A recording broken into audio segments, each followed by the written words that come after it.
নমস্কার বন্ধুরা, আমি ইন্দ্রাণী আবার চলে এসেছি তোমাদের সকলের কাছে একটি নতুন গল্প নিয়ে। শুরুতেই একটা অনুরোধ করছি সবাইকে, আমার চ্যানেল এক ঝাঁক ইচ্ছেডানা বাই ইন্দ্রাণী যদি তোমাদের ভালো লাগে তাহলে চ্যানেলটা সাবস্ক্রাইব করে আমাকে উৎসাহ দিও। এছাড়া লাইক, কমেন্ট ও শেয়ার করতেও ভুলো না যেন। আর নতুন নতুন গল্পের আপডেট পেতে হলে বেল আইকন অল করে দিও সবাই। শুরু করছি আজকের গল্প। আশা করছি তোমাদের সবাইকে পাশে পাবো। নমস্কার, আজ আবার চলে এসেছি একটি নতুন গল্প নিয়ে, একটি বাস্তব সমন্বিত গল্প নিয়ে। গল্পের নাম আমার এখন সময় নেই, লেখিকা শ্রদ্ধেয়া সুচিত্রা ভট্টাচার্য। গল্পটি সমসাময়িক এবং সর্বকালের মানুষের মনের যে কিছু অমোঘ এবং অপরিবর্তনশীল নীচতা আছে, এই গল্পের বিষয়বস্তু সেরকমই। শুরু করছি আজকের গল্প, আমার এখন সময় নেই। খবরটা পেলাম রাত 9টায়। দরজা খুলেই সুজাতা বলল, শুনেছ কি হয়েছে? কি? তুমি জানো না অনুতোষদা মারা গেছে? কফি হাউস থেকে ফুরফুরে মেজাজে বাড়ি ফিরেছি। কথাটা প্রথমে আমার মাথাতেই ঢুকলো না। কে মারা গেছে? অনুতোষদা, আমাদের অনুতোষদা। অনুতোষ মারা গেছে? যা, তা কি করে হয়? দিব্যি 45-এর টকবকে মানুষ, জোয়ানি বলা যায়। অসুখ বিসুখেরও কোনো খবর শুনিনি, সে হঠাৎ মারা যাবে কেন? মৃত্যু কি এতই সুলভ? সুজাতা বলল, একটু আগে দীপিকাদির ফোন এসেছিল। নামখানাতে নদীতে ডুবে গিয়ে। সুজাতার গলা বুঝে এলো। আমিও ধপ করে সোফায় বসে পড়েছি। এতক্ষণ কফি হাউসে ছিলাম, কেউ তো কিছু বললো না ওখানে। নাকি ওখানেও কেউ খবর পায়নি আমারই মতো?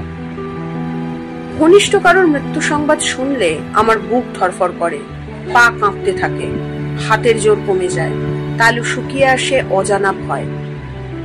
এখন সেরকমটাই হচ্ছে। তার মানে অনুতোষ আমার ঘনিষ্ঠজন ছিল?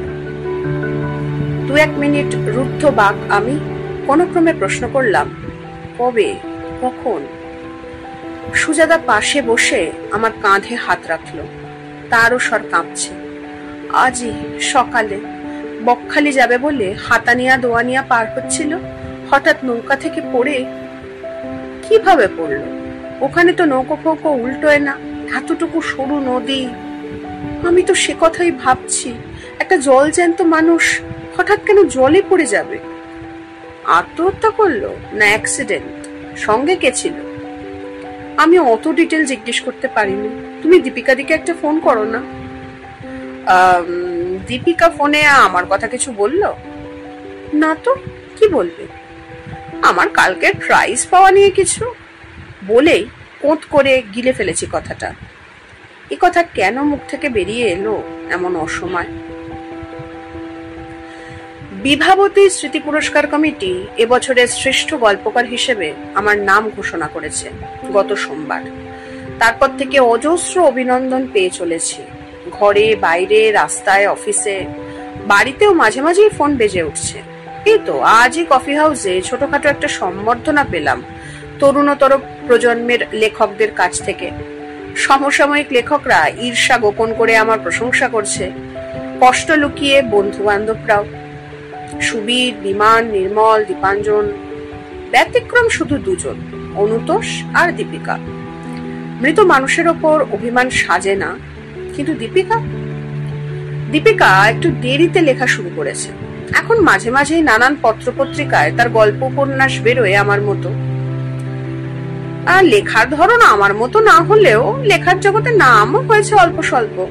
যদিও লেখা খুব একটা আহামরি নয়, মেয়েদের মধ্যে মোটামুটি, কানাদের মধ্যে ঝাপসা। তাছাড়া মেয়ে হওয়ার আলাদা সুবিধাটা তো আছে। ভ্রুকুটির ধনুর্বাণ আছে, চপল হাসির পাণ্ডবত অস্ত্র আছে। একটু আহ্লাদে স্বরে কথা বললে গল্প না চেপে উপায় আছে সম্পাদকে। আরে বাবা, এটা তো অবধারিত সত্য।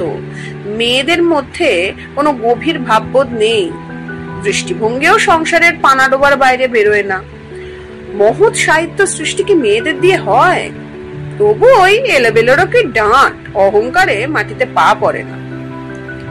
এইসব আকাশ পাতাল দ্বিধায় ইতস্তত আমি। সুজাতা আবার বলল, কি হলো, ফোন করো। কি হবে ফোন করে?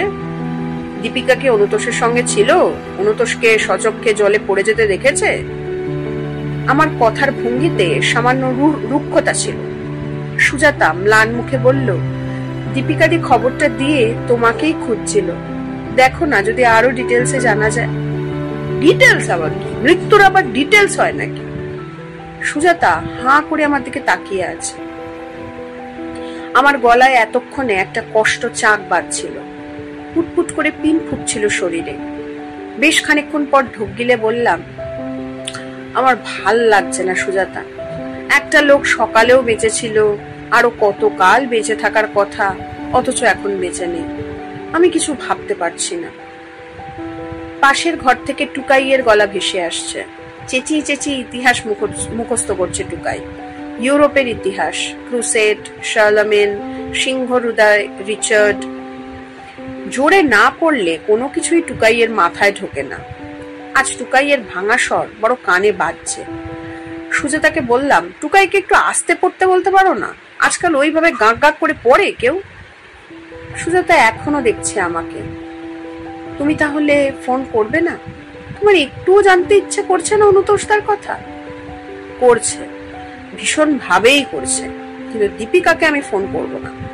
গত 7 দিনে সে আমাকে একটি বারও অভিনন্দন জানানোর সৌজন্য দেখায়নি। আমি কেন তাকে ফোন করতে যাব? জানলার পাশে গিয়ে সিগারেট ধরালাম। ওপারে পুষ্পহীন কৃষ্ণচূড়া গাছ ধোঁয়াশা মেখে দাঁড়িয়ে একা আমাকে দেখছে। সুজাতা নিচু স্বরে বলল, শুনেছি 7 পা একসঙ্গে হাঁটলে নাকি বন্ধুত্ব হয়। তুমি অনুতোষদার সঙ্গে 20 বছর ধরে একসঙ্গে হাঁটছিলে। সারা জীবন একসঙ্গে হেঁটেও কি সত্যিকারের বন্ধু পাওয়া যায়? মানুষ তো আজীবনে একাই। তাছাড়া সৃষ্টিশীল শিল্পীদের বন্ধু থাকেও না, থাকে বড় জোর জোট অথবা শুভার্থী। সময়ের সঙ্গে তাল রাখতে গিয়ে তাদেরও নাম, গন্ধ, বর্ণ বদলে যায় বারবার, প্রয়োজন অনুসারে, স্বার্থের তাগিদে। সেই সুবাদে অনুতোষ কবেই দূরের মানুষ। তবু আজ একটা খবর নেওয়া উচিত। বিমানকে ফোন করলে কেমন হয়? আমাদের মধ্যে বিমানের সঙ্গেই যা শেষ পর্যন্ত যোগাযোগ ছিল অনুতোষে। বিমান নয়, বিমানের বউ ফোন ধরেছে। উত্তেজিত গলায় বলল, ইস, কি হয়ে গেল বলুন তো? ও ভীষণ ভেঙে পড়েছে। একটু আগে অনুতোষদার বাড়ি থেকে ফিরল, ফিরেই ঘর অন্ধকার করে শুয়ে আছে। ডাকবো? ডাকো। বিমানের গলা ধরা ধরা। তুই কার কাছে খবর পেলি? দীপিকা ফোন করেছিল এখানে। ব্যাপারটা ঠিক কি হয়েছিল বলতো? কি আর হবে, নিয়তি। নৌকা থেকে পড়লোটা কি করে? নেশা টেশা করেছিল নাকি? না, সেরকম তো কিচ্ছু শুনলাম না। কেউ বলছে নৌকোর ধারে বসেছিল, হঠাৎ উঠে দাঁড়াতে গিয়ে পা স্লিপ করে। কেউ বলছে ইচ্ছে করে। কিছুদিন ধরে খুব ডিপ্রেশনেও ভুগছিল তো। সঙ্গে কেউ ছিল না? ইদানিং শুভেন্দু বলে কে এক নতুন বন্ধু হয়েছে শুনেছিলাম। না না, সেও তো ওর সঙ্গে বেরোতো না, ও একাই ছিল। একা একাই হুটহাট বেরিয়ে যেত। কে ওর বোহেমিয়ানিজমের সঙ্গে পাল্লা দেবে? একটু সময় নিয়ে বললাম, বাড়ির অবস্থা কি দেখলি? রিমা একেবারে পাথর হয়ে গেছে। ছেলেটা প্রাণপণে স্টেডি থাকার চেষ্টা করছে, কিন্তু কি করবে বল, মাত্র তো 17 বছর বয়স। আমাদের সঙ্গে কথা বলতে গিয়ে চোখের জল আর সামলাতে পারে না। অনুতোষকে নিয়ে এসেছে? না, বড় শালা আনতে গেছে। ওখানকার হসপিটালে ফোন করা হয়েছিল। পোস্টমর্টম করে বডি আনতে আনতে কাল সকাল 10টা-11টা হয়ে যাবে। বিমান দীর্ঘশ্বাস ফেলল। কি যে কাণ্ডটা করে বসলো অনুতোষ। তুই কাল সকালে আসছিস তো ওর বাড়িতে? সুবীর, দীপাঞ্জনরা অবশ্য স্ট্রেট শ্মশানে চলে যাবে বলেছে, অফিস ঘুরে। কে যেন আমার স্নায়ুতন্ত্রী ঝেঁকে দিয়ে গেল। দম চেপে বললাম, কি করি বলতো, কাল সকালে আমার আবার বর্ধমান যাওয়ার কথা। বিমান একটু চুপ মেরে গেল। তারপর বলল, ও তোর সেই প্রাইজের ব্যাপারটা আছে না? হ্যাঁ, সকালবেলায় বেরিয়ে পড়বো ভেবেছিলাম, তুই তাহলে আসছিস না? ইচ্ছে তো করছে, ওদিকে প্রাইজ না নিতে যাওয়াটাও খুব বিচ্ছিরি ব্যাপার হবে না? আমারই জন্য অনুষ্ঠান, দেখি যদি সময় পাই সকালে একবার ঘুরে যাব। ফোন ছেড়ে দিয়ে মনে মনে বললাম, কি করে যাব আমি? আমার এখন সময় নেই। খাওয়া দাওয়া সেরে খাতা কলম নিয়ে বসেছি আমি। কালকে সবার জন্য একটা সুন্দর ভাষণ তৈরি করতে হবে। এক রাশ লোকের সামনে দাঁড়িয়ে কি লিখি, কেন লিখি, কিভাবে লিখি, এসব বিশ্লেষণ করা কি মুখের কথা? আগে থেকে খসড়া করে নিলে অনেক সুবিধে হয়, ঘাবড়ে গিয়ে গুলিয়ে যাওয়ার ভয় থাকে না। তার উপর কাল ওখানে দুজন মন্ত্রী আসবেন, ভারতীয় সাহিত্য পরিষদের 2-1 প্রতিনিধিও থাকবেন। তাদের সামনে বক্তৃতা দিয়ে উঠবো আমি। প্রস্তুত হয়ে যাওয়াটাই তো ভালো। বহুক্ষণ ঘষেও খুব বেশি এগোলো না। শুরুটা কিছুতেই মনোঃপুত হচ্ছে না। একটা দুটো লাইন কলমের ডগায় এসেও পিছলে পিছলে বেরিয়ে যাচ্ছে কাগজ থেকে। প্রথম ছাপানো কবিতাটি দিয়ে শুরু করব। পাথরে কোঁদা বুক, দাও হে কুঠারের শান, সে নয় শুরুটা হলো। তারপর সুজাতা মশারি টাঙিয়ে শুয়ে পড়েছে। পাশবালিশ সরিয়ে রেখে হঠাৎই উঠে বসলো বিছানায়। ফ্যাসফ্যাসে গলায় বলল, অনুতোষ দা তোমায় খুব ভালোবাসতো। যে 2-4 লাইন মাথায় এসেছিল তাও হুশ করে বেরিয়ে গেল জানলা দিয়ে। অনুতোষ যে আমাকে ভালোবাসতো তাকে আমি জানি না? আমার চেয়ে সে কথা আর কে বেশি জানে? জল পত্রিকায় প্রথম আমার একটা গল্প পড়েছিল অনুতোষ, কয়লা খনির গল্প। তখন আমি সদ্য আসানসোল থেকে কলকাতায় বদলি হয়ে এসেছি। ওখানকার কুলিকামিনরা তখনও আমার রক্তে মিশে আছে। গল্পটা মূলত ছিল তাদের নিয়ে। গল্পটা পড়ে মুগ্ধ অনুতোষ পত্রিকা অফিস থেকে আমার ঠিকানা জোগাড় করে ফেললো। খুঁজে খুঁজে 7 সকালে আমার বাড়ি এসে উপস্থিত, বেহালা থেকে চেতলায়। আলাপের 8 ঘন্টার মধ্যে আপনি থেকে তুমি, 2 ঘন্টার ভেতরে তুই। অনুতোষ তখন নিজেও একটা কাগজ বার করছে। শুভম, খুবই ছোট পত্রিকা। বহুদিন ধরে পত্রিকাটি চালিয়েছিল অনুতোষ, শুধুই গল্পের পত্রিকা। আমাকে সেখানে একটা বড় গল্প লিখতে বলল। পুজো সংখ্যার জন্য আমার তখন কলমের হাল সদ্য দাঁতটা শিশুর মতো অবিরাম শুলোচ্ছে। বুকের ভেতর যত কথা জমা আছে সবই তখন অক্ষরের স্রোত হয়ে ধেয়ে আসতে চায়।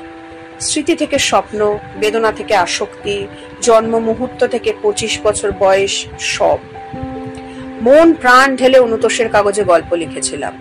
একটি নৈঃশব্দের অপমৃত্যু। গল্পটা লিখে নাম হয়েছিল কিনা জানি না, তবে তুফান যে একটা উঠেছিল তাতে কোনো সন্দেহ নেই। তুফানটা তুলেছিল অনুতোষ স্বয়ং। কফি হাউসের আড্ডায়, বইমেলায়, গল্প পাঠের আসরে, বিভিন্ন লিটল ম্যাগাজিনের দপ্তর থেকে শুরু করে নামি দামি লেখকদের বাড়ি গিয়ে আমার গল্পের বিজ্ঞাপন করত অনুতোষ। কলেজ স্ট্রিট পাড়ায় একটা ছেলে আমার লেখার সমালোচনা করেছিল বলে তার নাকে ঘুষি মেরে হইচই ফেলে দিয়েছিল চারদিকে। অথচ অনুতোষ তখন নিজেও লিখছে। একটা গল্পের কালেকশন বার হয়েছে, 2টো উপন্যাস। উদীয়মান তরুণ সাহিত্যিকদের মধ্যে সেও তখন প্রথম সারিতে। নিজের খ্যাতির জন্য না ভেবে অন্যের স্তুতির জন্য ব্যস্ত হয়ে পড়তে একমাত্র অনুতোষই পারত। কেউ একটু ভালো লিখলেই তার জন্য পাগল হয়ে ওঠা ছিল অনুতোষের স্বভাব। সেই অনুতোষ আজ ডুবে গেছে হাতানিয়া দোয়ানিয়ায়। যে নেই সে নেই, এই বিশ্ব ব্রহ্মাণ্ডে কোথাও নেই। আমি আছি, আমি থাকবো। আমাকে কাল যেতেই হবে বর্ধমান। সুজাতার দিকে ফিরে বললাম, শোনো, আমি কিন্তু কাল 7টার মধ্যে বেরিয়ে যাব। অনুতোষদার বাড়ি? আমিও যাব। এ সময় আমাদেরই তো রিমার পাশে দাঁড়ানো উচিত। বিবশ মুখে বললাম, আমি যাচ্ছি না, আমার বর্ধমান যাওয়া আছে, পারলে তুমি ঘুরে এসো। তুমি অত সকালে বর্ধমানে গিয়ে কি করবে? 10টার সময় ওদের লোক আমার জন্য স্টেশনে ওয়েট করবে। অনুষ্ঠান তো তোমার 2টোয়, সকালে একবার ঘুরে যেতে অসুবিধে কি? বলছি না, সকলে অপেক্ষা করবে। আমাকে নিয়ে ব্যাপার, আমি যদি টাইমলি না পৌঁছই। তুমি তাহলে কাল অনুতোষদার ওখানে যাবেই না? পরে যাব। পরে কেন? একবার শেষ দেখাও করবে না? এ তো মহাগেরো হলো। কি করে সুজাতাকে বোঝাই আমাকে কাল একটু আগে যেতে হবে? মন্ত্রী, ভাষা পরিষদের লোকজনদের সঙ্গে হোটেলে লাঞ্চ আছে। যে কোনো পরিচয় খাবার টেবিলে সব থেকে বেশি গাঢ় হয়। মূল্যবান সম্পর্ক গড়ে তোলার এমন স্বর্ণ সুযোগ হাতছাড়া করে কেউ? আবেগ আমারও আছে, অনুতোষের জন্য আমারও কম মন খারাপ হচ্ছে না। তবে সুজাতার মতো বেহিসাবি আবেগ আমার সাজে কি? অন্তত যৌবনের এই প্রান্ত সীমায় এসে। তার চেয়ে বরং নিক্তিতে মেপে গল্প উপন্যাসে আবেগ ছড়িয়ে দেব, পরতে পরতে থম মেরে যাবে পাঠকের বুক। ছেলে মানুষই জোলো সেন্টিমেন্ট কি আমাকে মানায় অনুতোষের মতো? অনুতোষের সঙ্গে আমার শেষ দেখা হয়েছিল মহাবোধি সোসাইটি হলে মাস 5 আগে। এক তরুণ কবির মৃত্যুতে শোক সভা হচ্ছিল। একদম শেষ বেঞ্চে বসেছিল অনুতোষ। আমাকে দেখে উঠে এলো, হাত ধরে টেনে নিয়ে গেল বাইরে। চল একটু কলেজ স্কোয়ারের বেঞ্চিতে গিয়ে বসি, এখানে আমার কেমন দম বন্ধ হয়ে আসছে। গ্রীষ্মের সন্ধ্যা, গোলদিঘি থেকে জলো বাতাস উঠছিল। পাশাপাশি বসে রইলাম দুজনে বহুক্ষণ। অনুতোষী প্রথম বরফ ভাঙল। ছেলেটা আর কি প্রতিভা ছিল, অথচ দেখ কেমন দুম করে মরে গেল। এত তাড়াতাড়ি কি করে যে মানুষ মরে! আমি কপালে আঙুল ঠেকালাম। ভাগ্য আমাদের কার যে কখন কোথায় মৃত্যু হবে। অনুতোষ অবাক হয়ে আমার দিকে তাকালো। তুই ভাগ্য মানিস? এমনিতে মানি না, আমি হেসে ফেললাম। চাকরির প্রমোশনের সময় মানি, বই বিক্রির সময় মানি, ছোটবেলাতেও মানতাম পরীক্ষার রেজাল্ট বেরোনোর আগে। যাক, এখনো তাহলে সত্যিটা স্বীকার করার সৎসাহস তোর আছে? তুই কি বলতে চাইছিস? অনুতোষ বিষণ্ণ চোখে তাকালো। দীপেন, তুই অনেক বদলে গেছিস রে। আগে তোর নিজের উপর কনফিডেন্স এত কম ছিল না। তোর লেখা শেষ হয়ে আসছে দিন দিন। কথায় কাজে কন্ট্রাডিকশন থাকলে ভালো লেখা বেরোয় না রে। আমার রাগ হয়ে গেল। সিগারেট ধরিয়ে তাচ্ছিল্যের স্বরে বললাম, পুরোচ্ছিস তুই। আমি না, এবছরও আমি 3টে উপন্যাস লিখছি, গোটা করি ছোট গল্প। অনুতোষ তরাং করে উঠে দাঁড়ালো। Number represents nothing. তুই যা বিশ্বাস করিস না তাই লিখিস। You are a big zero. Anutosh এখন শুয়ে আছে লাশ কাটা ঘরে। আমি পাচ্ছি এবছরের শ্রেষ্ঠ তরুণ গল্পকারের পুরস্কার। ওই মূর্খের জন্য সময় নষ্ট করব আমি? জানলার পর্দা ছেড়ে ভাষণের লাইন কটা আবার ঢুকে পড়লো ঘরে। টেবিল ল্যাম্পের চারদিক ঘুরপাক খেলো কিছুক্ষণ, তারপর ডানা মেলে কাগজে বসলো। সঙ্গে কিছু দৃশ্যকল্পও নিয়ে এসেছে তারা। আমার প্রথম জীবনের সাহিত্যের অনুপ্রেরণা। কয়লা খনির খাদানে বেলচা মারছে মজুর, ঘামে কালিতে তাদেরই শরীর কখন কালো মানিক।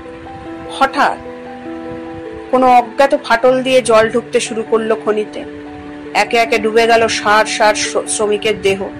ফ্রক পরা বালিকা সব দেহের ঢাকা সরিয়ে নিজের বাবার শরীর খুঁজছে। জলের নিচে বাবা তখন পরিপূর্ণ অঙ্গার। আমি কাতর গলায় সুজাতাকে বললাম, তুমি তো জানো সুজাতা, আমি একদম ডেড বডি স্ট্যান্ড করতে পারি না। কেন আমাকে বারবার জোর করছো? সুজাতা তবু অবুঝ। ভালো করে ভেবে দেখো কেন জোর করছি।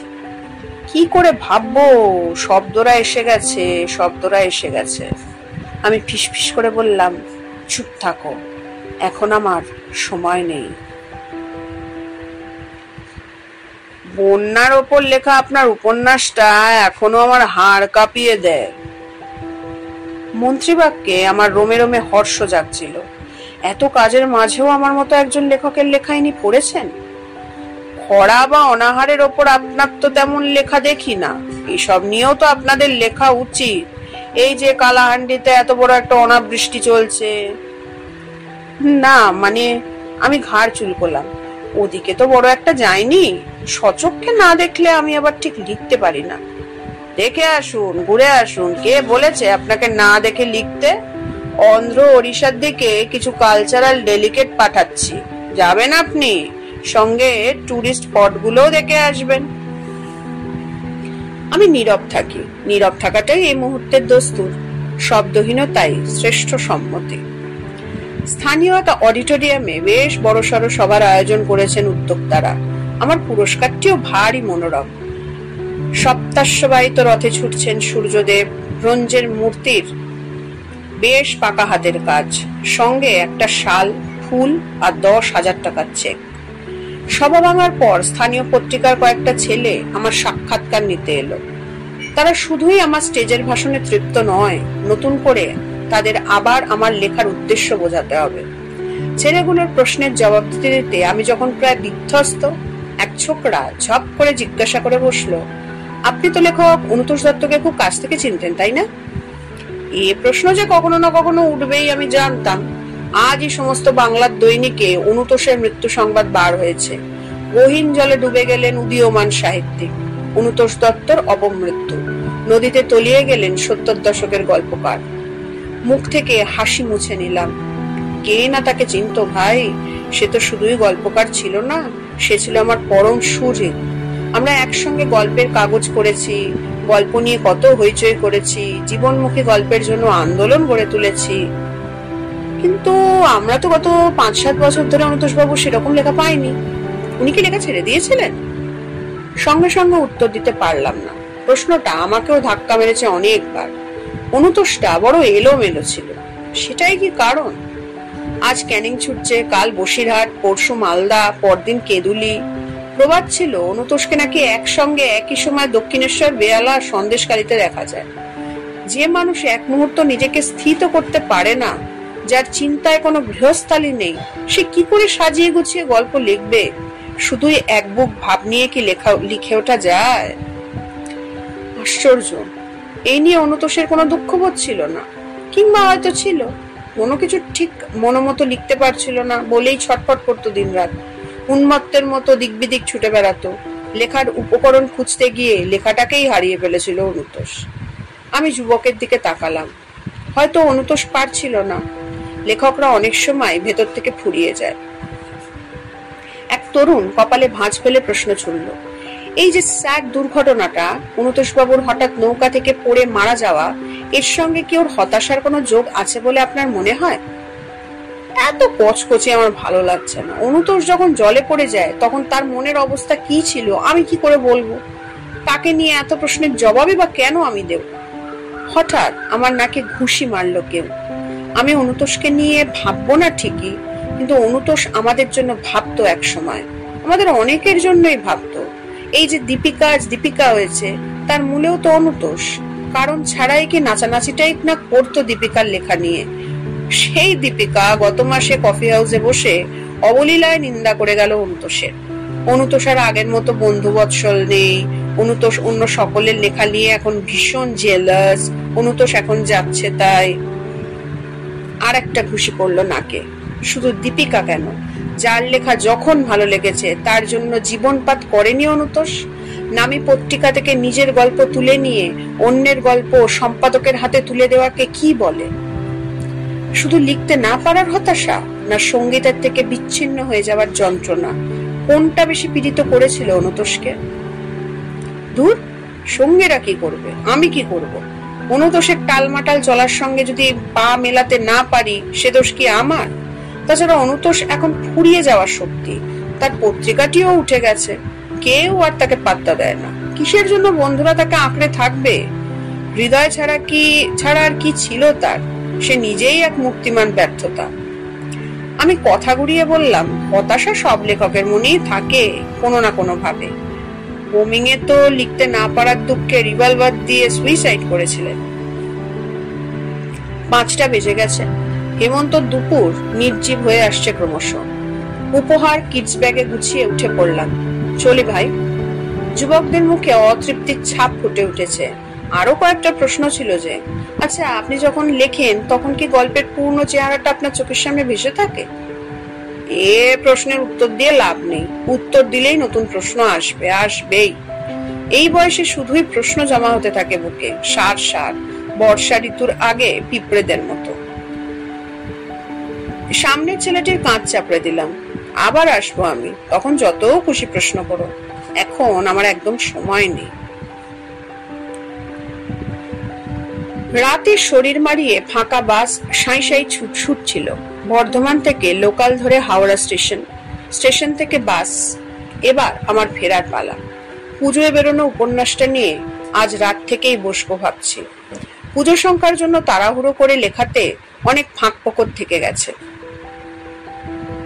বই মেলায় বই হয়ে বেরোবার আগে ভালো মতো ঘষা মাজা দরকার।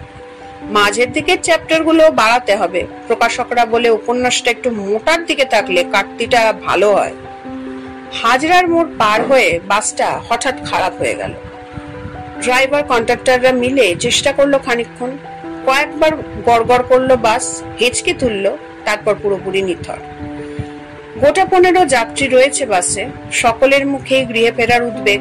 হেমন্তের শিরশিরে বাতাসে কমফর্টার জড়ানো এক প্রৌঢ় কন্ডাক্টরদের উদ্দেশ্যে হাঁক মারলো, কি পুরোপুরি দেহ রাখলো নাকি? কন্ডাক্টর হেল্পারের কাছ থেকে বিড়ি নিয়ে ধরালো, বোধহয় সেলফ ফেসে গেছে। কি বলো পার্টনার? ড্রাইভার গম্ভীর মুখে বলল, ঠেলতে হবে। 4 মহিলা ছাড়া বাকিরা বাস থেকে নেমে পড়েছে। সকলের দেখা দেখি আমিও হাত লাগিয়েছি, হেই ও মারি জোয়ানদারি, হেই ও মারি জোয়ানদারি।